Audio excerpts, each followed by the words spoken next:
So we are in chapter 3, as you know, and we have finished the first 6 shlokas of chapter 3.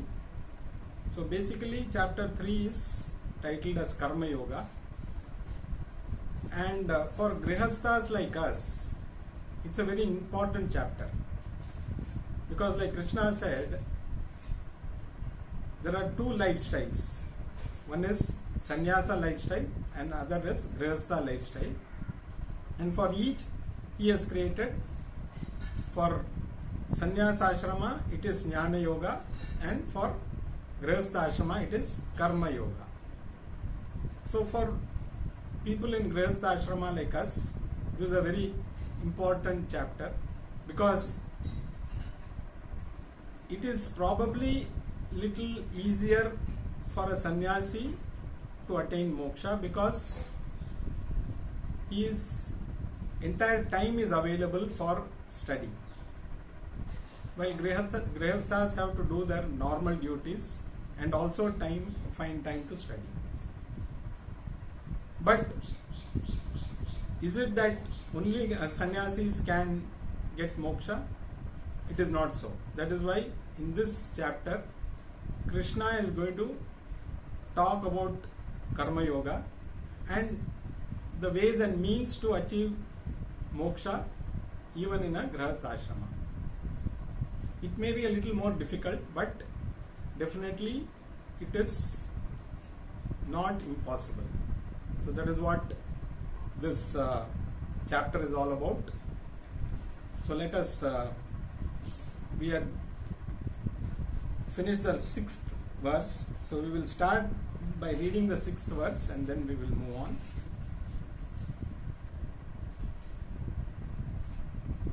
Karmendriyani sanyamya ya aste manasa smaran indriyartha vinmudhatma mithyacharahat sa uchyate. So if we recall verse number 4, 5 and 6, the 3 verses tell us why karma cannot be neglected. In the 4th verse, Krishna said, avoiding karma will not give you moksha. So that is one reason why karma can, if somebody is looking for moksha, definitely that person cannot avoid karma. The second one is even more understandable. Even if you want, you cannot give up action, because every moment, physically or mentally, we are committing karma.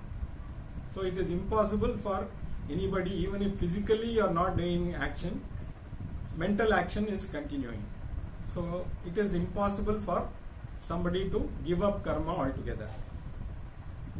And the third reason is,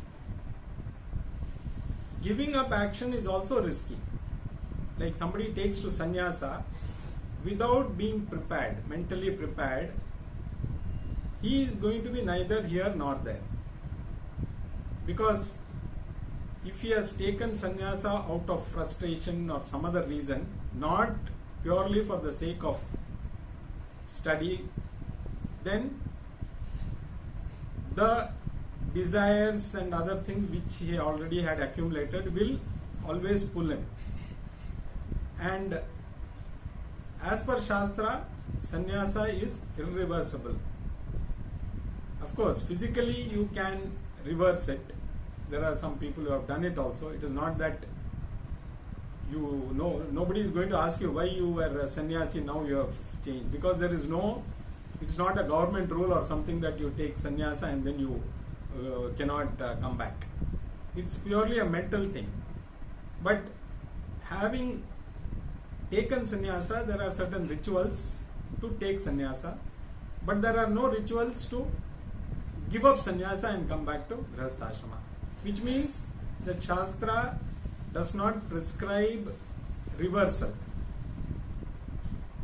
That's why a person who takes sannyasa has to think a few hundred times before he actually takes sannyasa. So these three shlokas highlighted the fact why karma cannot be neglected at all. There is no choice, you have to continue. Even a sannyasi has to do karma, but he has been given leave of a few karmas which normally householders do. But he is also bound by certain things. So we need to understand. So each ashrama has got its own pluses and minuses. We have to, whoever wants to take sannyasa, they have to think. The others don't have to worry about it. So with this background, now from 8th verse onwards, Krishna is going to talk deeply about Karma Yoga, various aspects of Karma Yoga. Before that, we'll read verse number 7.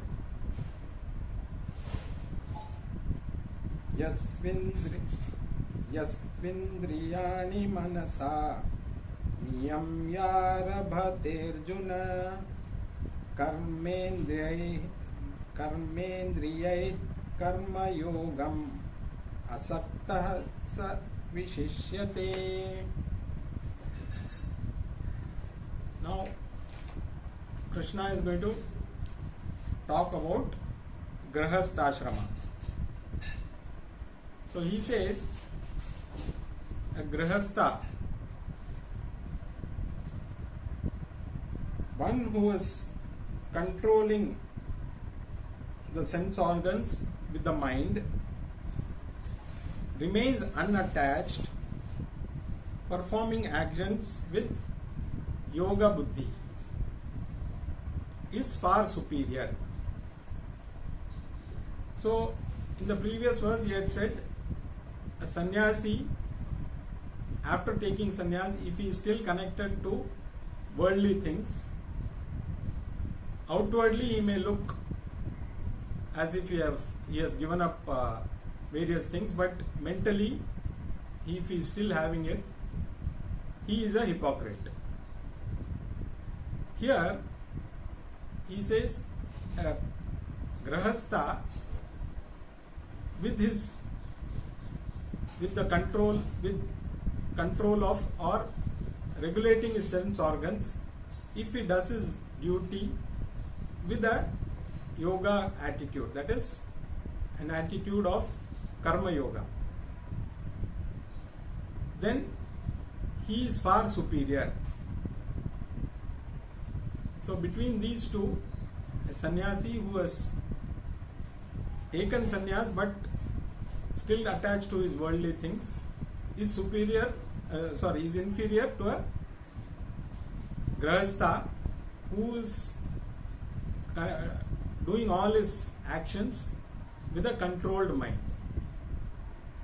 So this is what Krishna is trying to convey.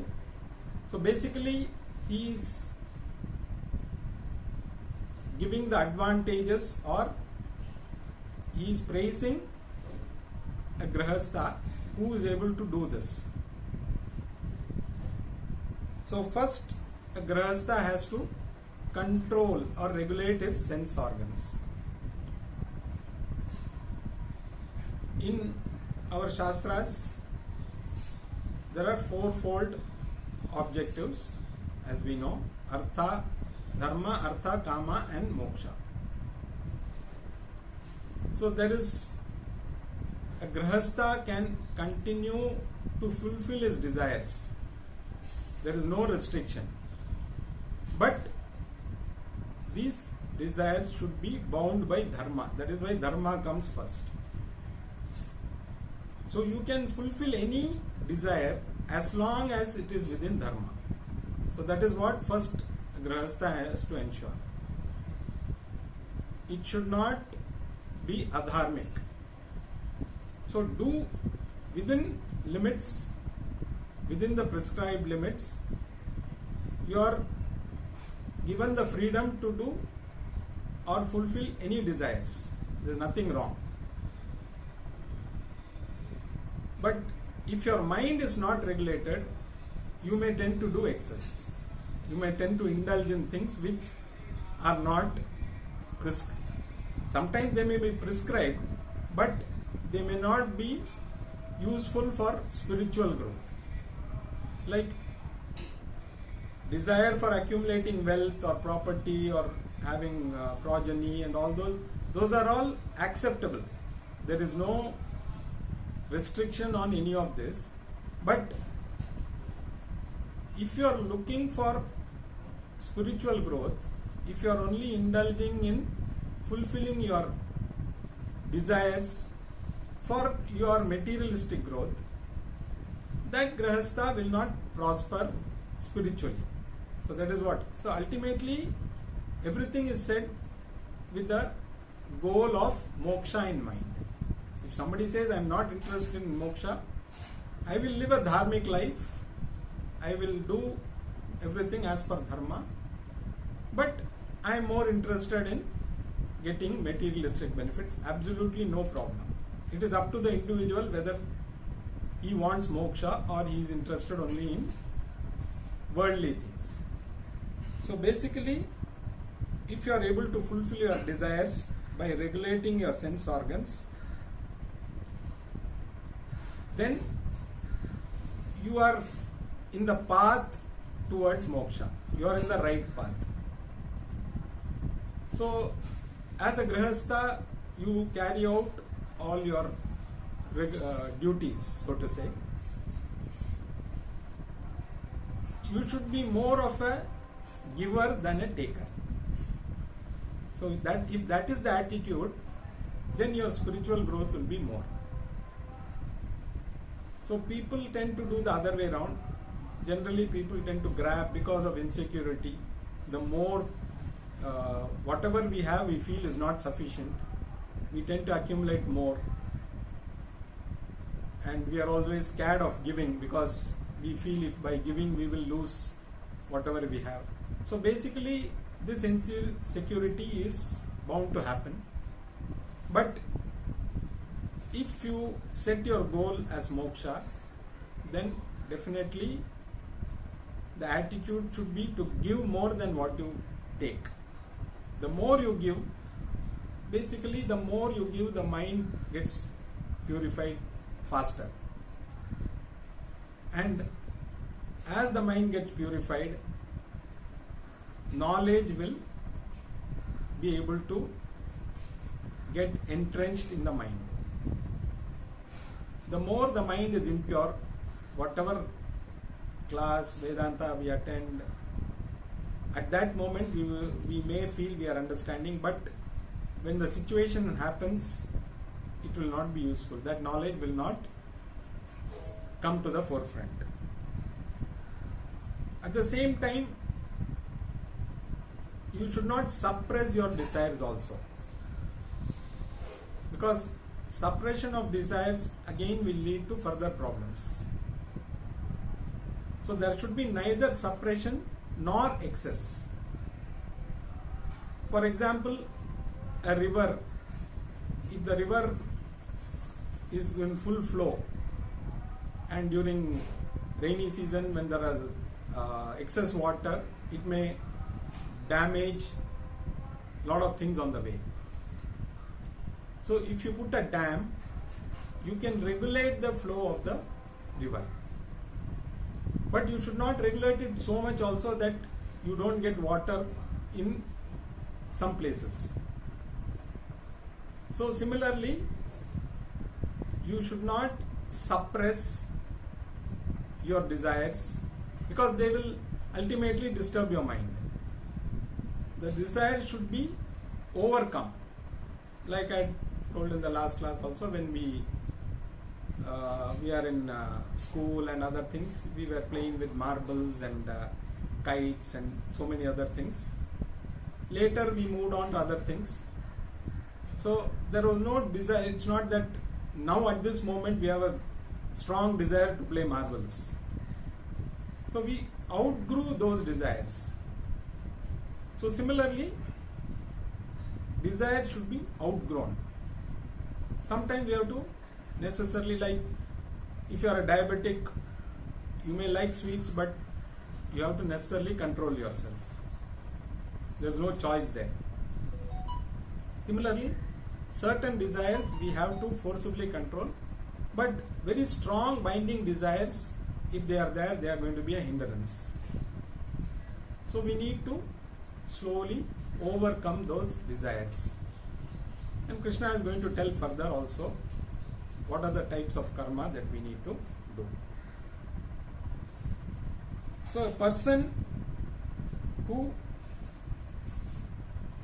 grihastha basically, when he does any action with an attitude of karma yoga, without getting attached to the results, such a person excels.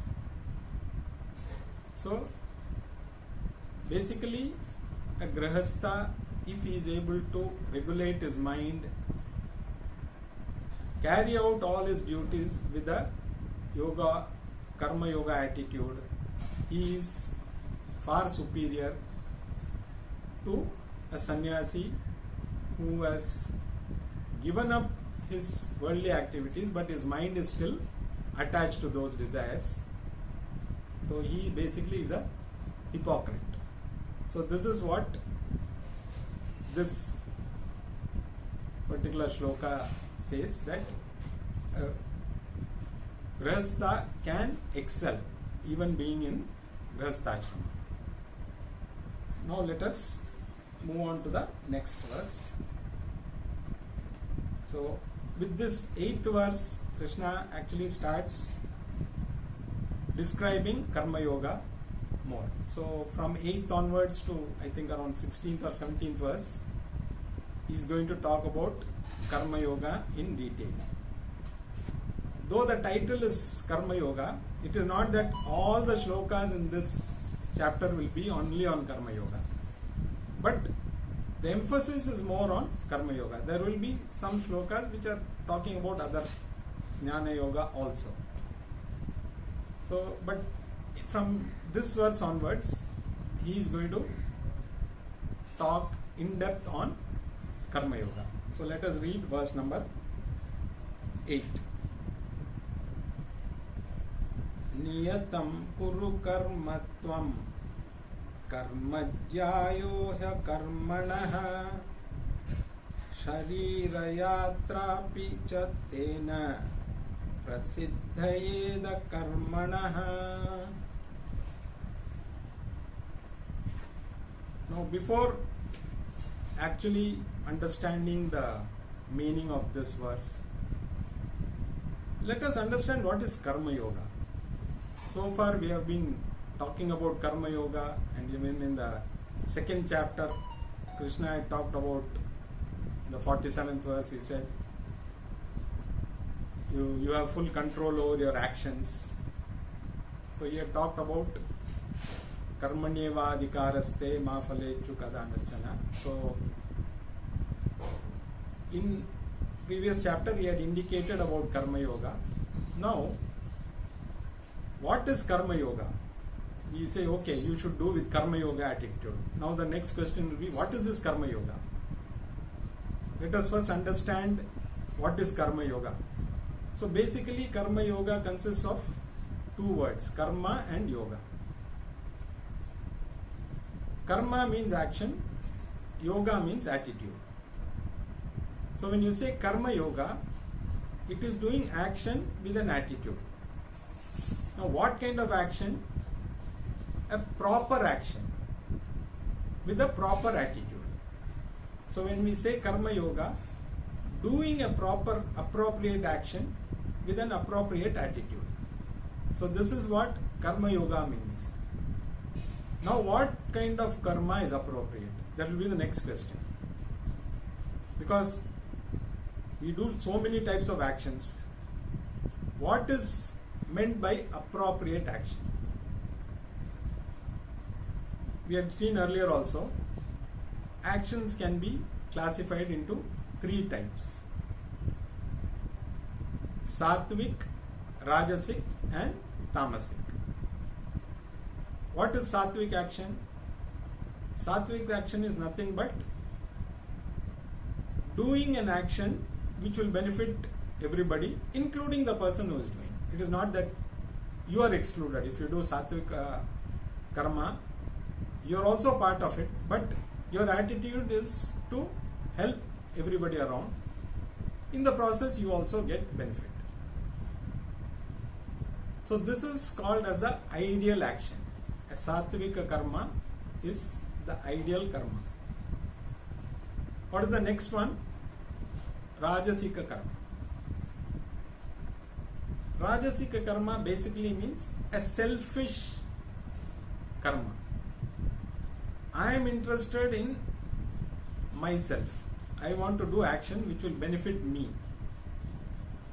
I am not bothered whether others benefit from it or not. Incidentally, if they benefit, it's good for them. But I am not doing karma with an attitude that others should also benefit. So first, I should benefit. If in the process somebody benefits, I have no problem. This is called as a madhyama karma. Nothing wrong if you are doing a karma in the right way, following dharma. There is nothing wrong. But if you want to grow spiritually, if you want to attain moksha, then this attitude will not take you far. You will remain where you are. You will not go down. Definitely, if you are doing karma which is prescribed as per the shastras, if you follow the dharma and do the actions, definitely you will not go down. But if the attitude is not universal, or the attitude is not meant for everybody, the karma is not meant to offer some help to everybody, then that karma is not going to help you grow spiritually. And the third type of karma is called as tamasika karma, which is basically doing something for self-benefit at the cost of others. So the person is willing to harm others to achieve his means. So this is definitely not prescribed at all for anyone. Forget about one who is interested in moksha. This type of karma is not meant for anybody. So if your intention is to attain something at the cost of others, definitely you are not going to, first of all, you are not going to grow spiritually, you are going to come down. So ideally, our karma should be towards more of sattvic, lesser of rajasic karma, and least of tamasic karma, or avoid tamasic karma altogether, because it may not be possible to, probably it takes lot of effort to do a pure sattvika karma. But if we are oriented towards that over a period of time, that's what we are going to see. What is that attitude which will bring that sattvika karma? Now we have understood, okay, 3 types of karma, which is the best for moksha, which is not completely good at all, and something which is not going to take you far. Now what next question is, what are those karmas which will give you sattvic, which are sattvic? So, but just by saying, okay, do sattvika karma, we should know what those sattvic karmas are. They are also prescribed in our shastras. So we have seen that maybe earlier also. Shastras prescribe 5 types of karma which are sattvic. So we call them as Pancha Mahayajna. 5 types of great actions. Mahayagya, that's why it's called Mahayagya. They are great actions. These 5 actions will give the maximum benefit. Now let us understand what are those. The first yajna is called as Deva Yajna. Deva Yajna basically means religious activities. Praying to God, doing some puja, allotting some time every day towards that. So this is something which is compulsory. You cannot bypass or you cannot skip these karma. In fact, all these 5, we will look at all the 5, then we will understand what happens if we skip any of these. So, going to the temple, doing puja, some religious activity, whatever time you can spend. It could be 5 minutes or it could be half an hour, it could be 1 hour. But it has to be religiously followed. So this is the first karma, which is Deva Yajna. The second one is called Pitra Yajna. Pitras means basically our ancestors. In fact, now Mahalaya is going on. This is basically meant for our ancestors. So these few days that have been prescribed to do all the kinds of activities meant for the betterment of our ancestors. So we do Shraddam in this. If we miss Shraddam during the time, the exact tithi of some person in our family, then during this Mahalaya time, it can be done on any day. So that is what the Shastras are. Because sometimes we miss the tithi due to various reasons. In this period, any day is possible. So you don't have to, for some reason you miss one day, you can do it the next day. And doing Tarpanam, like every Amavasya we are supposed to do Tarpanam. So all this, because we need to acknowledge the role of the ancestors. We are here because of them. So that gratitude we have to show to them. So basically Pitra Yajna is meant to show our gratitude to the ancestors because of whom we exist today. So this is again, it need not be a daily routine, because these things, like every Amavasya, if you do Tarpanam, it is once in a month. Shraddam happens once in a year. Any other activities also which help the Pitras or the ancestors, that also can be done. Now, third yajna is called as the Brahma Yajna or Rishi Yajna. The Rishis have left lot of material for us to follow, so to say. The various scriptures. So be it Bhagavad Gita or be it Ramayana or be it the Puranas, so all these are for the betterment of everybody. So it is our duty to continue to promote that or get the benefit of that and promote it to the next generation also. So every day, in some way or other, we should be connected to our scriptures. Be it reading, you can read even one page of Ramayana every day, or if you are able to do more, you can read Bhagavatam. Any of those things, if you are able to spend some time every day, then that is called as a Brahma Yajna. Again, it is a daily routine which we have to do. It is not that once in a while when we feel we should do it. If we are looking, see, all this is related to moksha.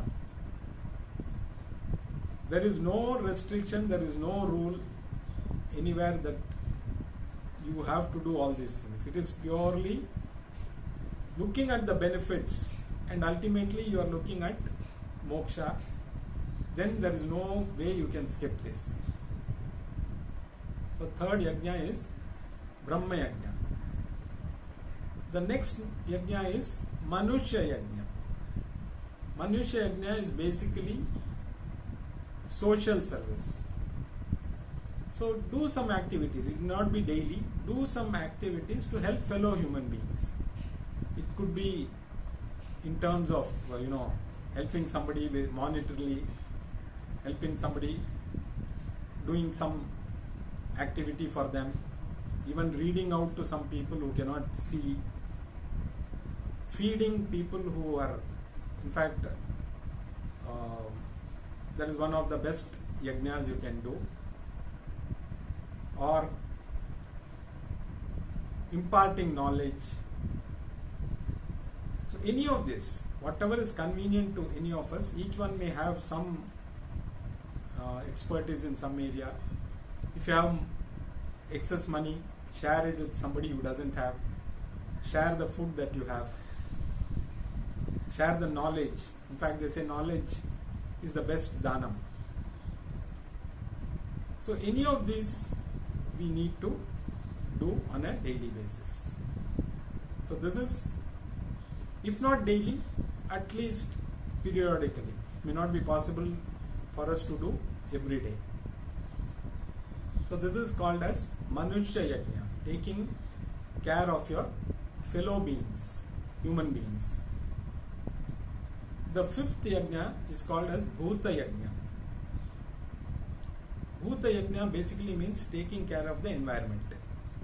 So today people talk about protecting the environment, protecting this, that, as if it is something out of the way. It is part of our routine. It is our, because we are also part of the environment. So that is why we do Gau Puja, we worship trees, we worship all the elements. We worship, even now Ayuda Puja, we will be worshipping all the instruments that we use. So we see divinity in everything. So the more we are connected to the environment, the more the mind will be relaxed. Even trees have their own, in fact there are some communities, they say, who take the permission before cutting a tree. They have to do some rituals before cutting a tree. So these are to take care of the environment, because ultimately the human being is responsible for taking care of the environment. That is why we are a little superior to the other beings. Unfortunately, human beings have become so greedy now, we think everything around us is for our consumption. There is need and there is greed. So we are now moving from need to greed. So that is why all this, global change, all these things happening, environmental changes are happening because of this reason. Because from need, because there is enough for everybody's need. But when it moves to greed, everything feels it is not enough. So these are the 5 Pancha Mahayajnas which we have to do. This is what is. So when you say karma, then it basically means doing sattvic actions.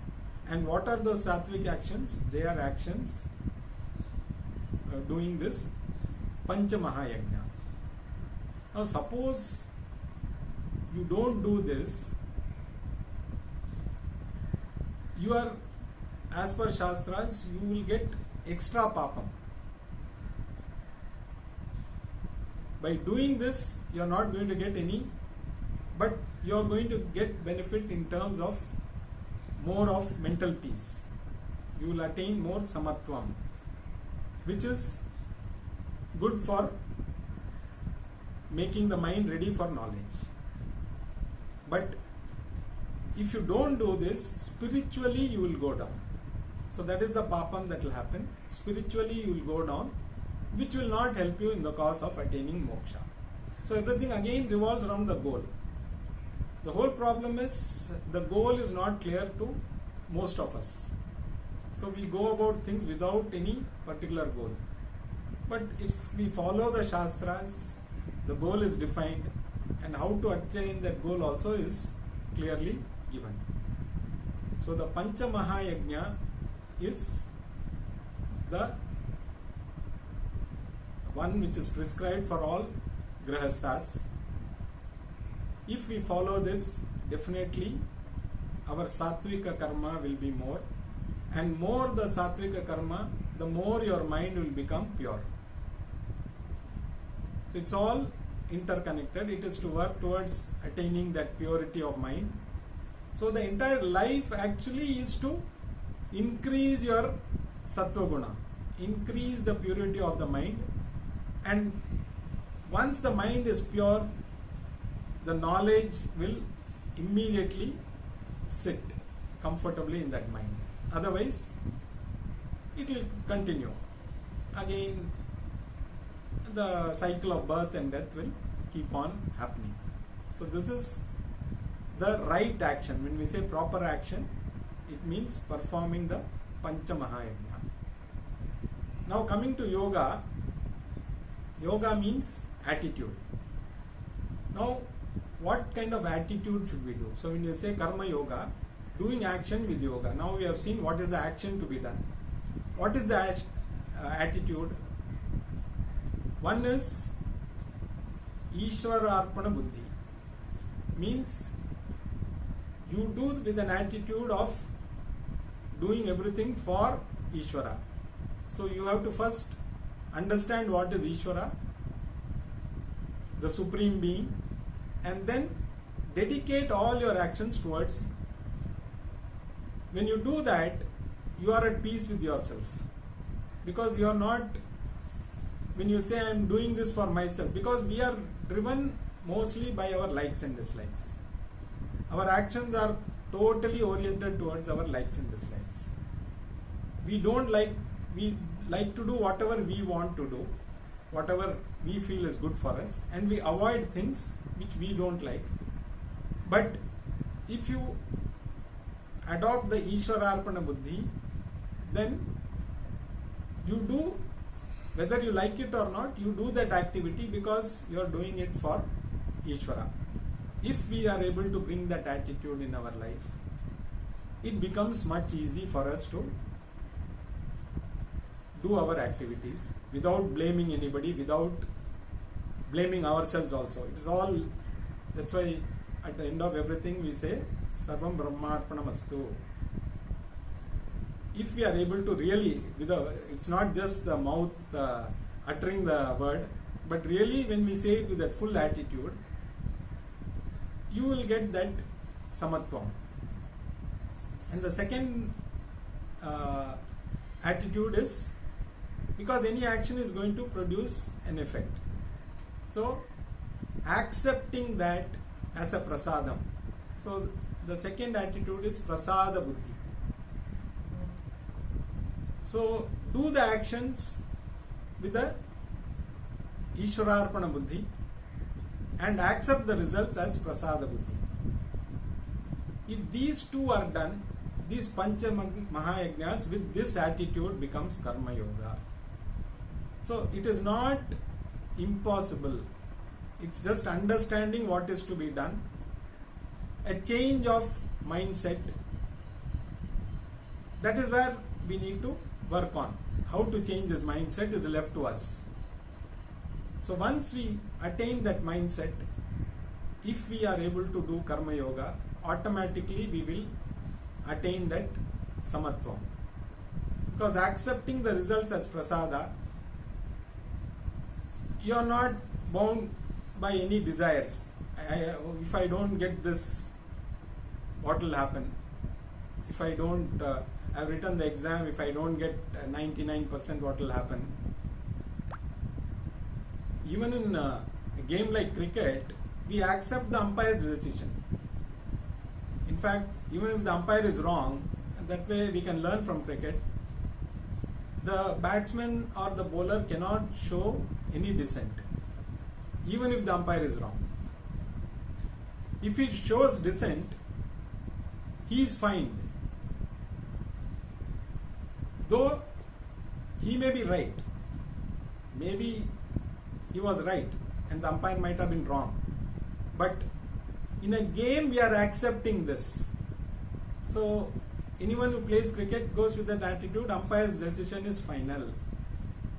So when it comes to Ishvara, if we accept all his decisions as final, and moreover he doesn't need third umpire. Here nowadays we have third umpire to verify the umpire's verdict, but he cannot make mistakes because he is the ultimate. He knows everything. So if we say, okay, if Ishvara has given this to me, that means this is what I deserve. So that is what is called prasada buddhi. So in a game, if we are able to accept this, why not in our life against the biggest umpire, the one and only umpire for everybody, if we accept all his decisions, and he cannot be wrong. The cricket umpire can be wrong, the ultimate umpire cannot be wrong.